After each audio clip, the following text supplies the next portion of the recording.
एक खूबसूरत जंगल में एक नेक दिल खरगोश रहता था जिसका नाम मनी था। मनी बहुत मेहनती और मददगार खरगोश था। वो रोजाना सब्जियां इकट्ठा करता, अपने लिए और उन जानवरों के लिए भी जो बीमार या बूढ़े थे। एक दिन जंगल में जोर की बारिश होने लगी।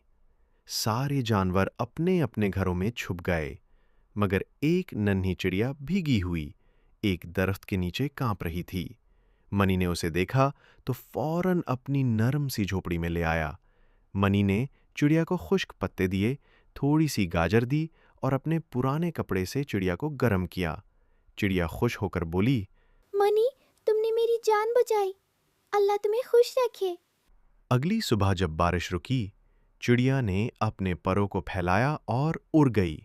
कुछ दिन बाद वो मनी के लिए अपने दोस्तों के साथ आम, बैर और मीठे फल लाई। अब मनी के पास काफी खाना था और उसने फिर भी सबको बांट दिया। सबक: जो दूसरों के काम आता है, अल्लाह उसके लिए रास्ते खोल देता है। ताक